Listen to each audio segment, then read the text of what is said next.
Bonjour, nous allons ouvrir ce congrès national avec une salle complète parce que tout le monde n'est pas encore arrivé, mais on est sur 495 participants, plus ceux qui s'inscrivent encore aujourd'hui.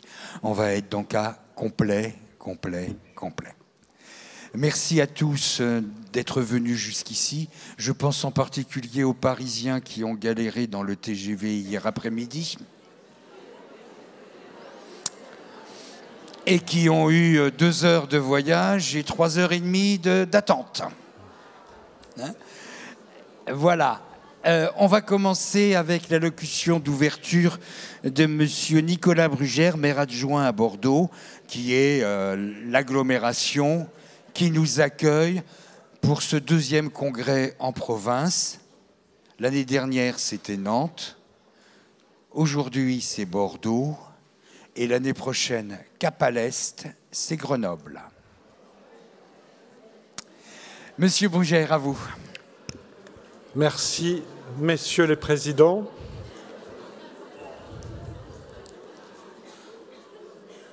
Donc, je suis Nicolas Brugère, je suis adjoint au maire de Bordeaux, en charge de la santé, des seniors, pas de la santé des seniors, de la santé et des seniors, et puis du Centre communal d'action sociale, la structure qui s'occupe des personnes qui sont en situation de précarité. À Bordeaux, c'est 40 millions d'euros de budget, de CCAS, et puis 350 personnes qui y travaillent. C'est une petite mairie dans la mairie, et le CCAS s'occupe aussi des seniors en situation de précarité. Merci à vous d'être... D'abord, merci de m'accueillir, bien sûr.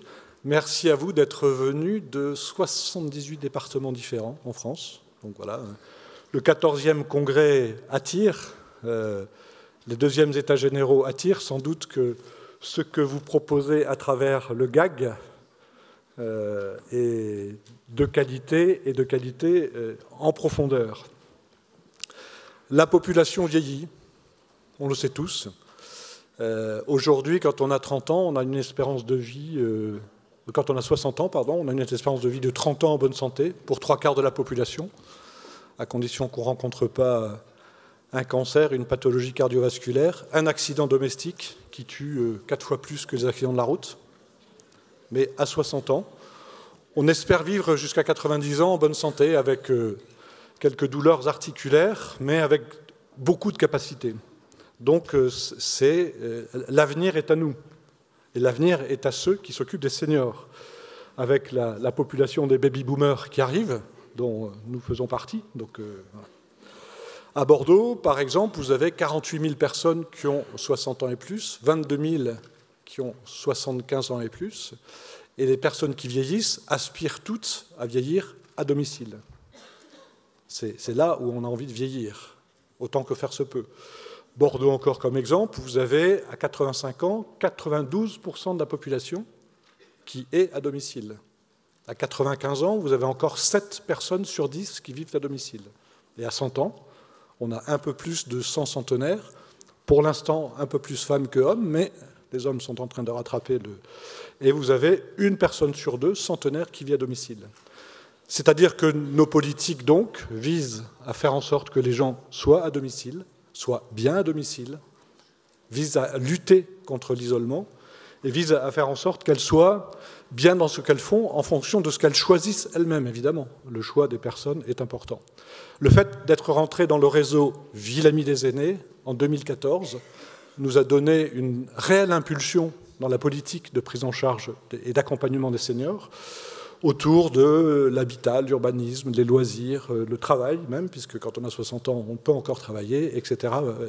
Toutes les prérogatives que demande de suivre le réseau Ville Amie des aînés, avec une évaluation des politiques que l'on mène tous les 3 ans. Et c'est ça la dynamique, c'est-à-dire qu'on travaille avec la population, on a des tables de concertation, on définit nos politiques, on définit les indicateurs pour l'évaluation, et tous les 3 ans, on évalue ce qu'on fait et on repart pour les 3 ans à venir. Lutter contre l'isolement, c'est un axe majeur, en respectant les personnes quand elles choisissent de vivre plutôt seules, et en luttant contre l'isolement subi, qui est quand même une grande violence. et puis en faisant en sorte que les gens soient bien à domicile. Votre aspiration, la nôtre aussi, c'est qu'on vive à domicile et qu'on vive bien à domicile. Le bien-être est une forme de qualité de vie. Et du reste, quel est le domicile? On doit trouver un bien-être dans tout domicile, et toute situation de vie doit être un domicile. La maison ou l'appartement en ville, mais aussi la vie en résidence autonomie. Je dois être chez moi dans ma résidence autonomie ou ma résidence service, mais aussi en EHPAD. En EHPAD, je dois être à mon domicile. Et nous faisons un travail en profondeur avec la Caisse nationale de solidarité et d'autonomie, directement avec Marianne Monchamp, avec qui on a beaucoup travaillé ici, sur ce sujet-là, du bien-être à domicile, quels que soient les domiciles, l'EHPAD devant aussi être un domicile. Et donc ça nous amène au fait de votre colloque et des États généraux. Vous avez fait le tour de France pendant 9 mois pour des recueils, et le colloque et les États généraux, c'est l'animation. L'animation autour des personnes âgées, c'est un métier en expansion, tant mieux, parce que c'est un métier d'avenir, un métier avec de grandes possibilités et des attentes des personnes, d'une part. Il faut évidemment que l'animation soit adaptée aux besoins des personnes.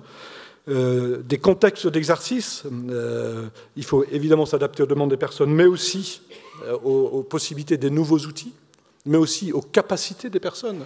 On ne fait pas la même chose avec une personne qui est en totale possession de ses moyens, avec une personne fragile ou avec une personne dépendante, et puis en fonction de leur lieu de vie, évidemment. Hein, voilà.